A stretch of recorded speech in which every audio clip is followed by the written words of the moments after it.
अस्सलाम वालेकुम एवरीवन, कैसे हैं आप सब। अच्छा जी, हमने जो नेक्स्ट टेस्ट लिया था वो हमारा था ईएनटी का, और ईएनटी के हमने 30 एमसीक्यूज़ का टेस्ट लिया था। तो आज हम उसी को जो है वो डिस्कस करेंगे। तो पहला क्वेश्चन था, अ 4 year old child is brought with a fever, severe sore throat and muffled hot potato eyes. Very important clue of acute epiglottitis. Drooling is also a clue of epiglottitis and refusal to swallow. On examination, the child sits leaning forward and has inspiratory distress. अब child जो है वो acute epiglottitis का है, और उसकी जो classic presentation क्या होती है कि उसको हाई फीवर होता है, उसकी जो आवाज़ होती है वो हॉट पोटैटो जैसी होती है, ठीक है ना, बहुत सख्त होती है।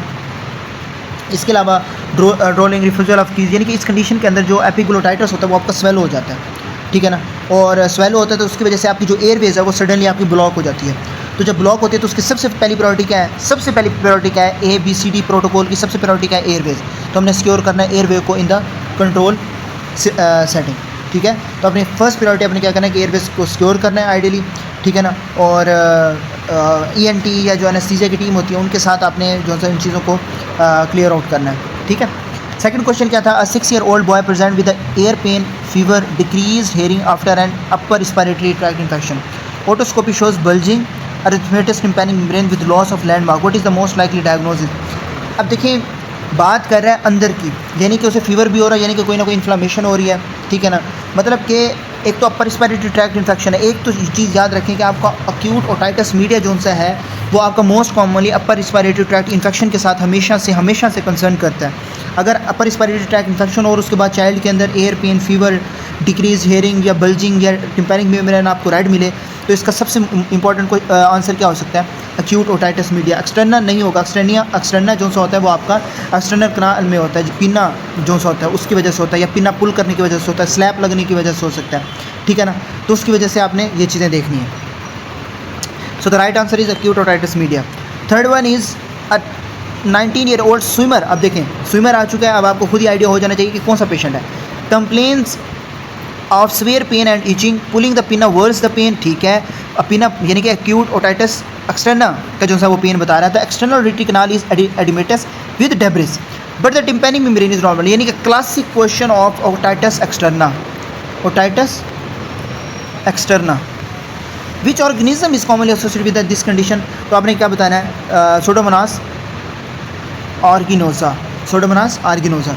अब स्विमिंग के बाद मॉइस्चर होता है वो आपको एक्सटर्नल ऑडिटरी कनाल है उसके अंदर जो सा होता है वो आपको जो बैक्टीरियल ग्रोथ है उसको प्रमोट करता है, और मोस्ट कॉमन जो सा होता है वो सोडोमोनास आर्गिनोसा होता है, ठीक है। नमूनिया आपका ओटाइटिस मीडिया के अंदर हो सकता है, इन्फ्लुएंजा आपका ओटाइटिस मीडिया के अंदर हो सकता है, मैक्सिला कैटरालिस जो सा वो आपका ओटाइटिस मीडिया साइनोसाइटिस के अंदर हो सकता है, लेकिन मोस्ट कॉमनली सोडोमोनास आर्गिनोसा आपका ओटाइटिस एक्सटर्नल के अंदर होता है। फोर्थ क्वेश्चन में वो कहता है कि 32-year-old man has progressive unilateral conductive hearing loss, ठीक है।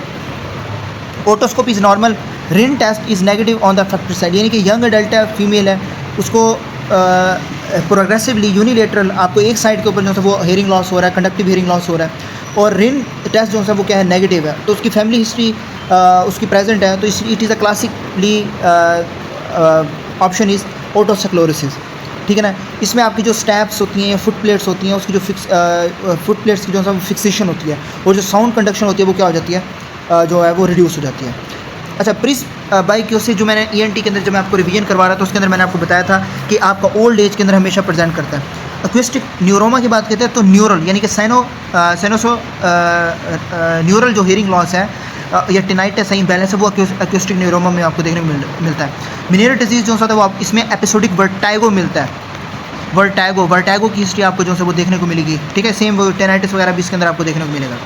नेक्स्ट वेरी इंपॉर्टेंट भूलना नहीं है, आपने खुद अभी मुझे बताना है कि 50-year-old man reports recurrent episode of spinning sensation lasting hours associated with tinnitus, मतलब vertigo, sense of ear fullness, fluctuating हेयर loss, but is most commonly diagnosis, most commonly is the Meniere disease. मैं अभी आपको पढ़ाती हूँ कि वर्टाइगो की जहाँ पे भी हिस्ट्री आएगी आपने उसका क्या लगाना है? मेनर डिजीज़ लगाना है, साथ उसकी जो क्लासिक सिम्टम्स होती हैं वो आपको देखनी होती हैं, ठीक है।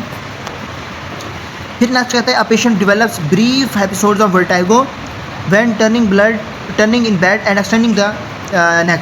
वेरी कॉमन वर्टाइगो हो रहा है टर्निंग इन द बेड, यानी कि वर्टाइगो के अंदर वर्टाइगो आ रहा है विद जो नेक एक्सटेंशन के साथ, ठीक है ना, और नॉर्मल हेयरिंग के साथ। तो उसके अंदर आपको जो है वो हमेशा जो ये कंडीशन होती है वो आपको बिनाइन प्रॉक्सिमल पोजीशन ऑफ वर्टैगो के अंदर मिलती है, यानी कि BPPV, ठीक है ना। तो इसके अंदर आपको जो है ये कंडीशन देखने को मिल रही होती है। और डिक्स हेल्पिंग मैनूवर जो होता है वो रिड्यूस करना होता है एक स्पेसिफिक पोजीशन के अंदर जाके, ठीक है ना। वो आपने जो है वो पेशेंट की जो है वो सर को चेंज करना होता है, और उसके बाद आपकी जो उसकी जो लोकेशन होती है, जो ऑटोलिथ जो क्रिस्टल्स होते हैं, वो आपका जो सेमी सर्कुलर कैनाल जो होता है उसके अंदर दोबारा से जो है वो रिप्लेस हो जाते हैं, ठीक है। नेक्स्ट कहते हैं, a new born has noisy breathing that worsen during feeding and one links van but improve with prone flexible nasolaryngoscopy shows collapse of supraglottic structure during inspiration. What is the most likely diagnosis? Laryngomalacia. Laryngomalacia के अंदर आपके new born के अंदर आपको ये सारे symptoms देखने को मिल रहे होते हैं, ठीक है। इन्फेंट के अंदर जो है वो कंजेनिटल स्टॉइडर जो होता है वो आपकी मोस्ट कॉमन काज होती है। कौन सी? कॉमनली जो है स्टॉइडर आपकी मोस्ट कॉमन काज होती है। सबगुटाइटस स्टेनोसिस के अंदर आपको यूजुअली फिक्स्ड एयरवेज या नैरोइंग जो है वो मिल रही होती है। कोएनल एट्रीजिया के अंदर आपको साइनोसिस मिल रही होती है फीडिंग के साथ, ठीक है ना। और क्राइंग के जो है वो दरमियान आपको इम्प्रूव देखने को मिल रहा होता है, ठीक है। A 45-year-old smoker present with persisting hoarseness lasting more than 4 weeks. There is no recurrent upper respiratory tract infection. What is the best next step? यानी कि परसिस्टेंट हॉर्सीनेस है स्मोकर के अंदर 4 weeks से, which is the red flag for laryngeal carcinoma until proven. So what is the next step? तो आपने जो laryngeal की है वो विजुअलाइजेशन करनी है अर्जेंट, ठीक है। नेक्स्ट क्वेश्चन में वो कहता है कि 7-year-old child develop barking cough. Very important point, barking cough. I think आप पहुंच जाना चाहिए कि कौन सा होगा. Hoarseness, inspiratory stridor and after a prodrome of rhinorrhoea and low grade fever. What is the most likely diagnosis? It is the viral croup के अंदर आपको हमेशा बार्किंग कफ आपको जो है वो देखने को मिलेगी. अक्यूट एपिग्लोटाइटिस के अंदर आपको ड्रोलिंग वगैरह या ट्राइपोड पोजीशन के अंदर जो सब बच्चे वो आपको देखने को मिलेगी. फॉरेन बॉडी एस्पिरेशन का आपको सडन ऑनसेट कफ मिलेगी, ठीक है. बाकी डिफ्थेरिया के अंदर आपको जो है वो सोडोमेम्ब्रेन या टॉक्सिक फीचर जो है देखने को मिलेंगे, और उसके अंदर वैक्सीनेशन किससे होती है. अ चाइल्ड सडन डेवलप कफ. अभी आपको मैं ऊपर बता के आ रहा हूँ, सडन डेवलप कफ. यूनिलेटरल वीज with playing with peanuts. Clear हो गया. Foreign body aspiration. नेक्स्ट वो कहते हैं 13-year-old present with repeated episode of epistaxis with little area. बार बार उसको क्या हो रहा है? एपिस्टैक्सिस हो रही है, खून निकल रहा है with little. There is no symptomatic illness and the bleeding you will stop with the pressure. Which artery mainly supplies the most common? Anterior bleeding को आपको कौन सी करिए? तो आपने बताना anterior ethmoidal artery contributing to Kiesselbach plexus. Kiesselbach plexus आपका anteriorly जो होता है, ठीक है. स्पिनोपैलेटाइन जो आर्टरी होती है आपकी पोस्टीरियरली एपिस्टैक्सिस के अंदर होती है, और हमेशा सिंगल आर्टरी होती है ये, ठीक है. लिटिल एरिया के अंदर आपकी सिंगल आर्टरी नहीं होती, ठीक है. पोस्टीरियर आर्टिकुलेट आर्टरी जो होती है ये आपकी एयर रीजन के अंदर सप्लाई कर रही होती है, ठीक है ना. जान आ रही है. अच्छा जी, क्लियर. नेक्स्ट क्वेश्चन में वो कहते हैं कि a patient complaints of purulent foul spelling unilateral nasal discharge and facial discomfort. थोड़ा सा ध्यान से, यहाँ पे आपका एक चीज़ होती है कि यूनिलेटरल नेजल डिस्चार्ज अगर आपको देखने को मिल रहा है ना, तो मोस्ट जो बच्चे होते हैं ना वो आपका जो फॉरेन बॉडी एस्पिरेशन है उसकी तरफ जा सकते हैं, ठीक है ना. लेकिन वो उसमें भी आपको जो है वो डिस्चार्ज देखने को मिल रहा है. आगे बात करते हैं. Facial discomfort symptoms are chronic, ठीक है. Examination suggest unilateral maxillary sinus involvement which underlying cause should be actively excluded first. अब यहाँ पे अब कुछ बच्चे क्या होते हैं, ये वाली लाइन स्किप कर देंगे. सिर्फ फाउल स्मेलिंग को देख के अगर यहाँ पे फॉरेन बॉडी का होता, आपने फ़ौरन वो टिक करके नेक्स्ट मूव ऑन कर देना था. एक्सक्लूड आपने क्या करना है, पहले deviated dental source of infection, ठीक है. तो हम ओडोंटोजेनिक साइनोसाइटिस जो है वो हमें सस्पेक्ट करना चाहिए. तो हमने जो है वो पहली जो चीज़ हमने एक्सक्लूड करा वो डेंटल सोर्स ऑफ इन्फेक्शन है, ठीक है ना. एलर्जिक रेनाइटिस के अंदर जो है वो बायलेटरली रेनाइटिस हम सोच सकते हैं. कॉमन कोल्ड के अंदर आपके एक्यूट या सेल्फ लिमिटेड जो है वो फ्लू वगैरह आपको देखने को मिल रहा होता है. डेविएटेड उवुला जो है उसके अंदर आपके जो नेजल साइनस होते हैं उनका इन्फेक्शन का काज जो है वो प्रॉब्लम नहीं होता. उवुला एक डिफरेंट की कंडीशन है, उसको तो फिर हम कई चीज़ों से जो है वो मिक्स कर देते हैं. खैर ऑप्शन जो है या क्वेश्चन जो है तो आपने एक दफ़ा जो है वो देख के पढ़ने होते हैं. A young adult has recurrent sneezing, watery rhinorrhoea, nasal itching, pale boggy turbinates. Which mechanism best explains the disease process. यानी कि एक पेशेंट है उसको स्नीजिंग है, वाटरी रेनोरिया, नेजल इचिंग है, यानी कि मोस्ट प्रोबेबली आपकी एलर्जिक रेनाइटिस की तरफ पेशेंट जा रहा है. कहाँ जा रहा है? Allergic rhinitis. तो क्या होगा, एलर्जिक राइनाइटिस में क्या होता है, आईजीए मीडिएटेड हाइपर सेंसिटिविटी होती है। Type 1 IgA mediated hyper sensitivity जिसके अंदर मास्ट सेल्स की जो है डीग्रेनुलेशन होती है, हिस्टामिन रिलीज होता है, तो वो किसके अंदर होती है, आईजीए मीडिएटेड हाइपर सेंसिटिविटी। दूसरे ऑप्शन क्यों गलत है, न्यूट्रोफिल्स प्रोडोमिनेंट बैक्टीरियल इन्फेक्शन जो है उसके अंदर प्रूलन डिस्चार्ज, साइनस, टेंडरनेस वगैरह होता है। ऑटोमिन एक अलग कंडीशन होती है, विरल मेटस वेस्कुलर ट्रेजन, ये जीपी जो होता है वो आपका नोज़ को इन्वॉल्व कर रहा होता है, बट उसके अंदर कस्टिंग ब्लीडिंग ये चीज़ें नहीं होती। नेक्स्ट होता है, नेक्स्ट वो कहता है a 10-year-old has mouth breathing, snoring, recurrent otitis media, यानी कि अंदर का बार बार जो है वो इन्फेक्शन हो रहा है उसको, ठीक है। Hyponasal speech which in large structure is mostly responsible, आंखें बंद करके आपने लगा देना है, एडिनॉइड्स। एडिनॉइड्स की जब भी हाइपरट्रॉफी होती है ना, एडिनॉइड्स की जब भी हाइपरट्रॉफी होती है तो इन लार्ज एडिनॉइड्स जो होते हैं वो आपकी जो नेज़ोफेरिंक्स होते हैं उनको ब्लॉक कर देते हैं। नेज़ोफेरिंक्स को क्या करते हैं, नाक और फेरिंक्स का जो हिस्सा होता है उसको ब्लॉक कर देते हैं, जिसकी वजह से जो एस्ट्रिशन ट्यूब है वो ऑब्स्ट्रक्शन करके रिकरेंट ओटाइटिस मीडिया जो है वो काज कर देती है। क्लियर हो गया।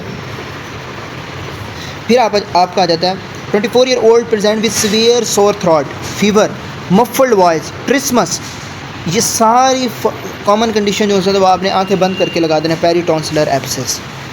सीवियर सोर थ्रोट, देखें एक कंडीशन उसने वो दे दी, the uvula is deviated away from the swollen side, तो पेरिटॉन्सिलर एब्सेस जिसको हम क्या कहते हैं, क्वींसी, ये मैंने आपको रैपिड रिवीजन में बहुत अच्छे से पढ़ाई हुई है ये सारी condition.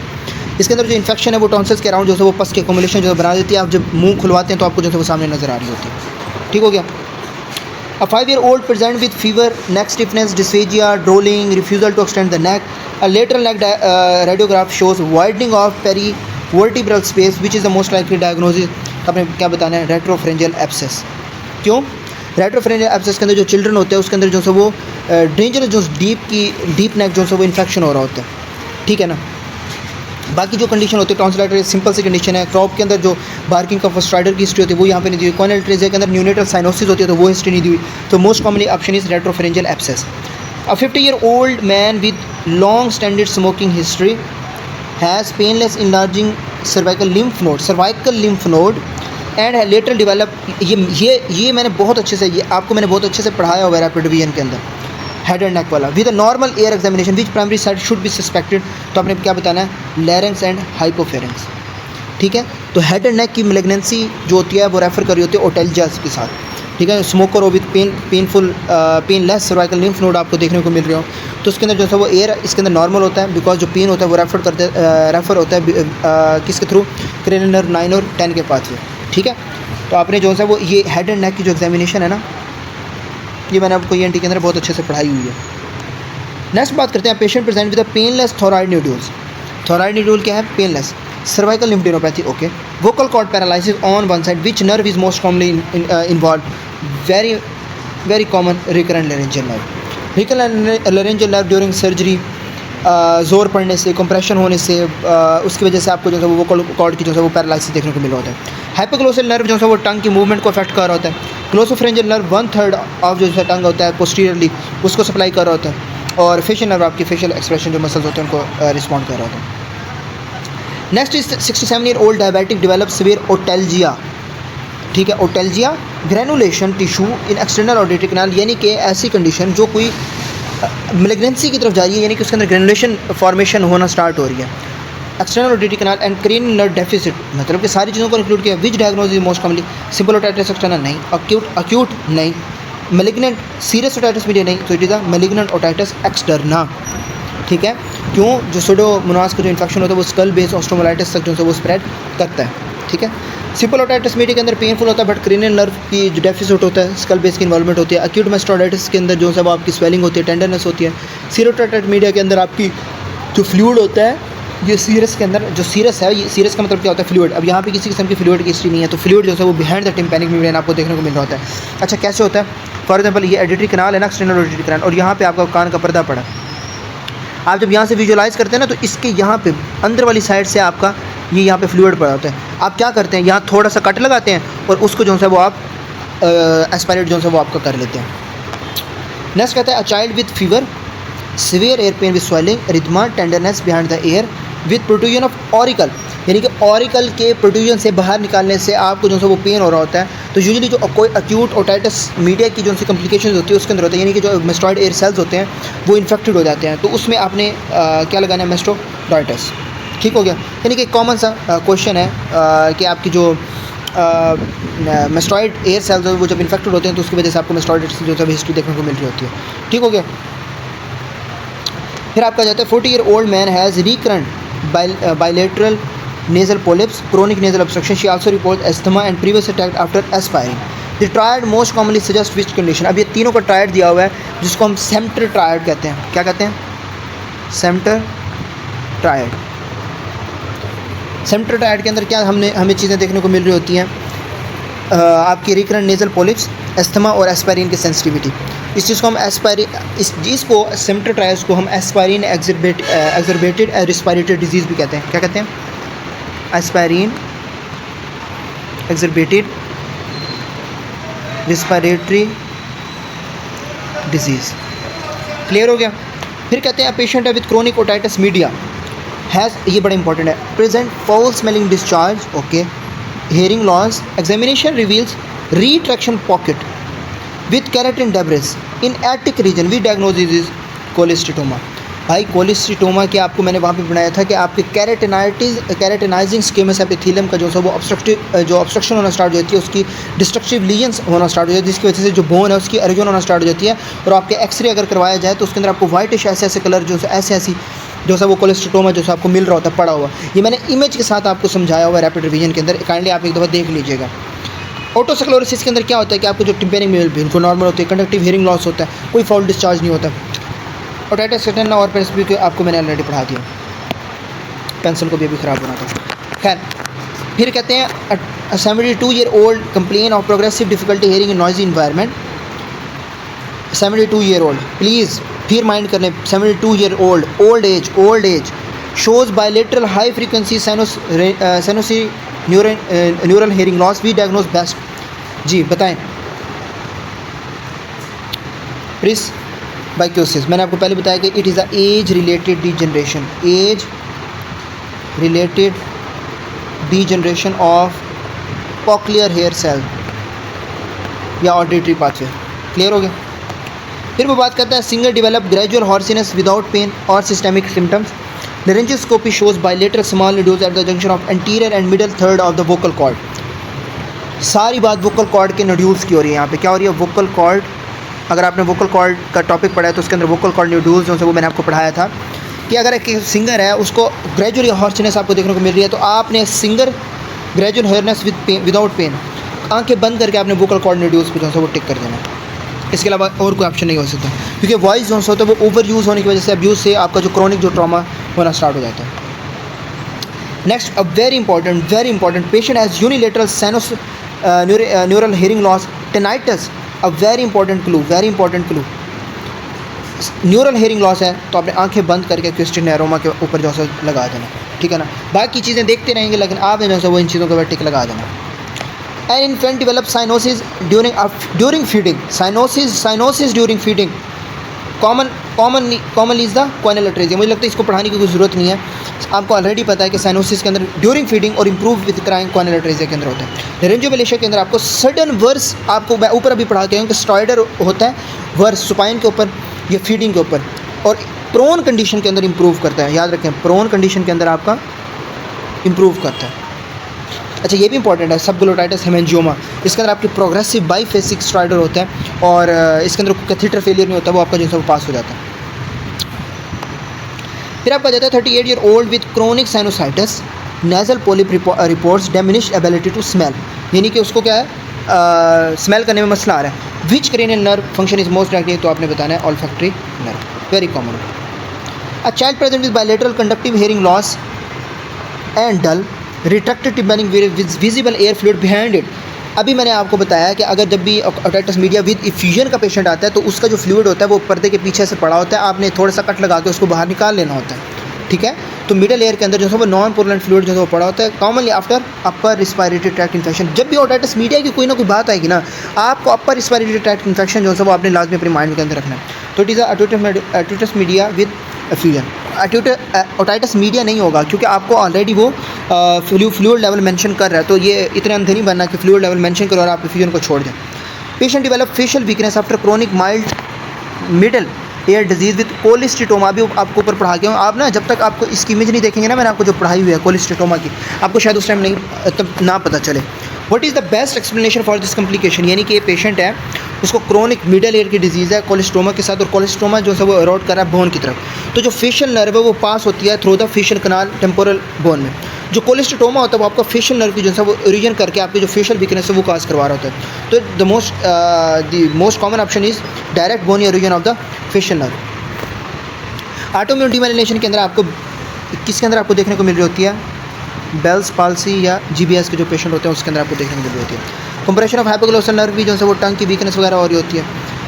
Last question is 60-year-old smoker present with progressive dysphagia, weight loss, muffled voice and hard neck note, which symptoms most strongly suggest with upper aerodigestive malignancy rather than the simple pharyngitis.